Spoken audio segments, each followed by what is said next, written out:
Hello and welcome to Glorious Miniatures, folks, and in today's video we'll be painting up the Salamanders Legion. This is a really nice scheme. I really like painting up this tone of green, and I always find it very enjoyable when I get a chance to paint up the Salamanders. Hopefully on the screen right now you'll see the finished result of today's video, so if you're interested and keen to get stuck in, let's just do that and get stuck in. Straight away with the black primed mini as per usual, and we're going to start off with Waaagh flesh. Okay, as you can see, it is not behaving very well on this miniature at the moment. I thinned it down probably, as usual, probably a bit too much to begin with. It gave us a place to start off with. I think the second layer of paint was slightly thicker, and it's as a result it's sticking, adhering to the surface of the miniature better. And we're going, as usual, we're going to do 2 or 3 layers, work up a nice sort of opaque finish. This is our second proper coat, I'm going to call it. This is going on much nicer, as you can see. Slightly patchy still, but this layer will hopefully resolve that situation, but we'll see once this is dried. This is our third proper coat. I'm not going to even count that first thing that we did. Okay, so this is our third proper coat. Hopefully this will make a nice opaque finish for us to work on, and then we can move on to the next stage. Next stage, of course, is going to be the undersuit. We're going to use Skavenblight dinge as per always. We're going to start working on that green. As you can see, still hasn't dried, so be slightly wary of that. Going to get this Skavenblight dinge into all of the undersuit. All right, this is our second coat for the undersuit. It was looking a bit patchy at this point, and I'd missed a few areas, so going back and refining some of those solid bands of color is definitely a good move. Even though we are going to be going over this later with Nuln oil, which will probably hide some little bits and pieces. However, it's best to start from a good base. All right, managed to get that inner knee bit. I think we're going to draw a line under that particular section. Get that inner sort of groin area. And then we're going to move on to Nuln oil. We're going to use this for multiple purposes, in fact, on this armor. We're going to do the panel lining. So we're going to get this Nuln oil into all of those crevices and recesses. I don't want to shade the entire surface with the Nuln oil because we'll have to come back later and fix it. Obviously, you know, on those sort of toe bits, I wasn't too fussed about making a bit of a mess there, but that's not, you know, not the end of the world. We're also going to get the undersuit at the same time as we do this. We'll do this on camera if possible. Get that sort of top the joint between the two bits of armor. We're going to use a damp brush to sort of try and tidy up some of that Nuln oil that went a bit crazy. So yeah, this is just for sort of panel lining rather than tinting the armor itself. And we're going to go back to the Waaagh flesh and tidy up any bits such as the toe things right here. Any little bits and pieces of armor which got hosed down with Nuln oil by accident. So it's definitely a time, if you're a bit neater with the Nuln oil, it will save you a little bit of time. But as I'm saying, I'm showing you right now, if you do make mistakes, you can go back and refine it later anyway. Refine away to your heart's content, and then we can move on to the next stage. Yeah, the back of the foot, I was a bit heavy with the Nuln oil, definitely. I noticed that as I was putting it on. I should have probably cleaned it up with a brush at the time, but I didn't. All right, there we go. Now we can move on to the next stage, which is, of course, one of my favorites. Warpstone glow. We're going to do a nice chunky highlight with this color. Okay, after that first coat has dried, we're going to start a second coat of this edge highlight just to reinforce that previous color. Previous green to make sure that it is nice and opaque as well. This is the bit which is slightly tougher because there's not really a decent edge to sort of drag that brush across. You kind of just have to trace the point across the top of that leg armor. And sometimes you make a mistake. It's not a huge deal. You haven't invested too much time in the undersuit at the moment, so you can always go back and fix it if required. Hopefully it shan't be required too often, though. There we go, getting that top of that panel there. Did make a slight mistake there on that panel line. Tiny bit went into the sort of recess. So hopefully I'll come and fix that at some point. Going on with the second layer of paint of that edge highlight up there. Make that color a bit more reinforced. Going on with a final pass over that top bit before we can move on to the next step. There we go. I think we've got all the edges. Final check before going on to Moot green, one of our favorite colors. This has been thinned down enough so it's going to flow off the brush nicely, but it's not going to flood the surface of the miniature. We're just going to drag it along the edge. We're not going to make this line fatter. 1 or 2 passes where required is all that's going to be needed. There we go.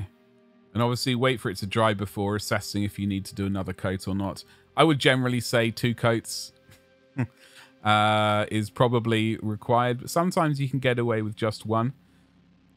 But these things tend to look a lot better as the paint is wetter, so always wait for it to dry and then make an assessment based off that rather than sort of a wet stage. This stage probably is one of the quickest stages of the entire edge highlighting process, and we're kind of wrapping this up. If you miss, well, you don't have to do all the bits and pieces that I've done, and I potentially may have missed out some bits and pieces as well. So it's your final judgment always at the end of the day when it comes to painting. So once you think you've finished the final edge highlighting stage, you can move on to the next step, which is, of course, working on some of the metal. We're going to start off with Leadbelcher. We're going to be getting these shoulder strap things. In this particular demonstration, I also use the same color on the weaponry. I have thinned it down a little bit, so it's going to flow quite nicely.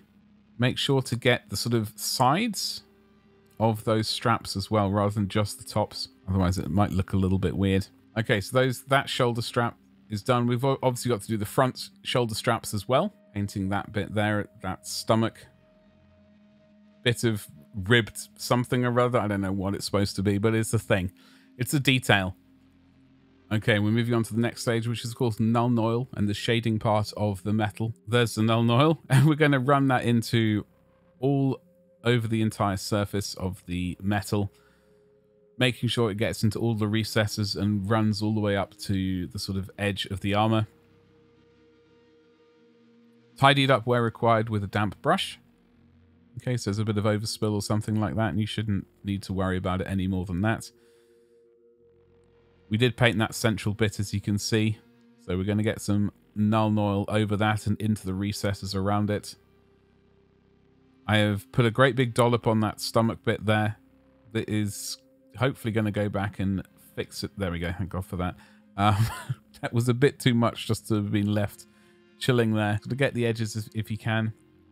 Once that's dried, we're going to move on back to Leadbelcher, and we're going to just basically put that into over all of the raised bits. We're not going to have it go into any of the panel lines. We just want to bring that brightness back and leave the Nuln oil in all the recesses. I tend to sort of concentrate the majority of the Leadbelcher on the upper parts of the metal, so to speak, leaving a bit of the Nuln in either the recesses and the, I guess, the lower parts of the armor, if that makes any sense. Okay, we're going to do Runelord brass now. I left the steel metal parts as it is. We're going to use this color, and this is the color of the rivets. So I'm just going to put a dollop of paint on the very upper surface, or the furthest out from the shoulder pad, and then I'm going to work that paint down towards the actual shoulder pad itself. Same technique with all the rivets I've used on virtually every single other of my tutorials. Once that's dried, we're going to break out the Agrax Earthshade. We're going to put, look at that brush, my God. We're going to put a dollop of Agrax right over that brass until it's basically on the black armor of the shoulder pad itself. So we do want to see that.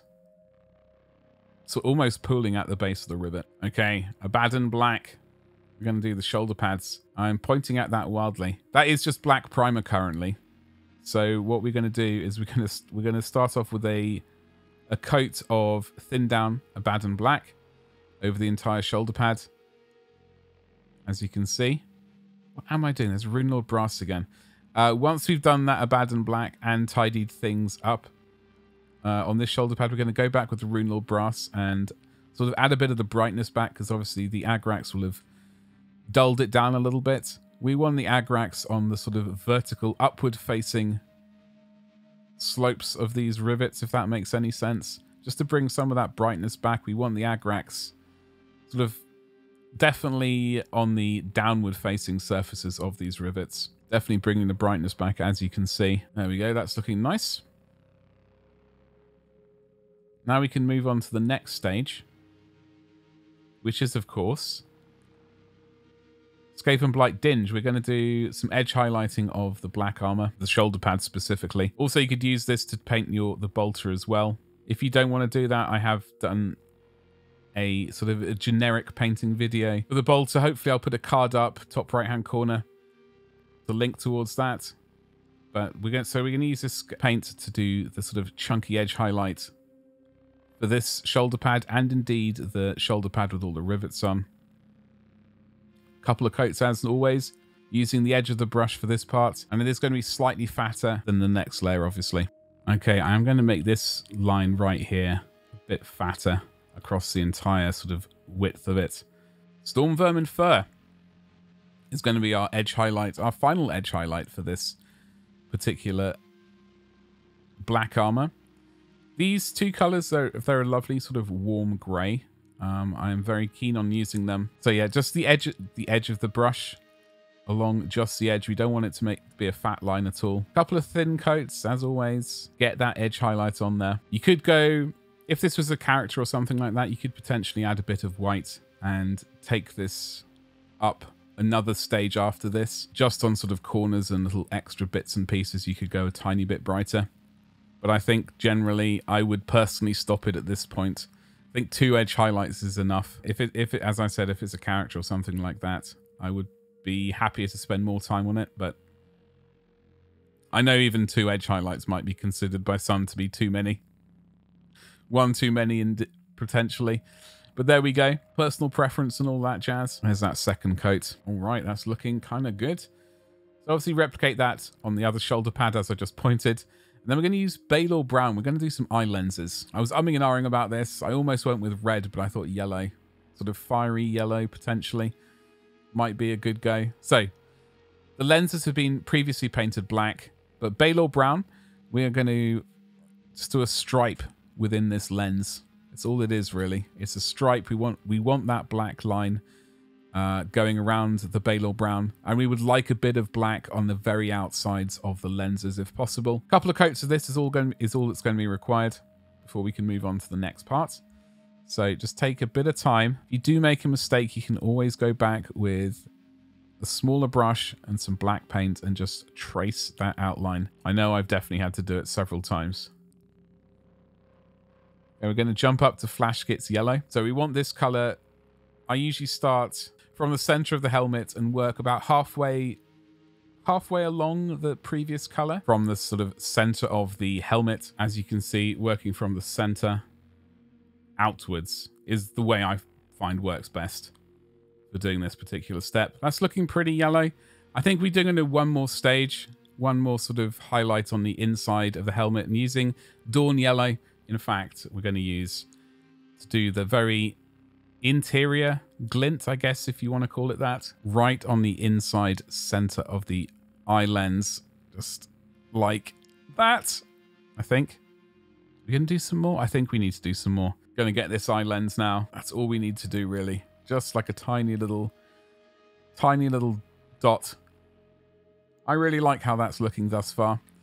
However, we do have one more stage to do after this. That is the sort of outside specular glint. And we get that done using some white paint. I'm going to use White Scar. You can use whatever white paint you like. I'm just trying to stick to as many GW paints as I can for these sort of heavy metal, I guess, style, if you want to call it that. But that white glint goes into the very outside corner of the eye. I don't know if I did a really good job on that. I might have to come back to that one. We'll attempt this second lens now with the glint. As I said, these smaller brushes, if you put a small amount of paint on them as well, they will dry up like a bit quicker. So you do have to be kind of quick with this. Especially if the room is warm. That's also an added nightmare. Very outside corner. Yeah. Is it? No? Oh, there we go. I think it went on. There's a tiny, slightly out of focus. There's a tiny white. We're going to go in for a second go. Oh, there we go. That's the one. Yeah. Okay, I think that works. I'm pretty happy with that. I think potentially the lens, you can always spend a little bit more time on it. A bit of contrast between the glint and the main color of the lens itself. But all the edge highlighting is looking pretty snazzy. I'm liking the armor. And yeah, it's a lovely green. We did struggle a little bit with that first coat, but I think that was mainly a me issue rather than anything else. Hopefully you won't have that. Folks, thanks so much for hanging out with me today as we painted up this Salamander Marine. I must say, this tone of green, this shade of green, is always very enjoyable to paint up. I do enjoy painting up Salamanders when I get the chance. And if you like chances, do take a chance on subscribing to this channel if you haven't already. And hopefully you will enjoy future content. I've got kind of a lot planned and in mind to do. But you'll only really see that if you hit the bell for notifications. And that's all I got to say, really. Thank you so much for hanging out watching this video, and hopefully I'll see you in the future. Thank you and goodbye.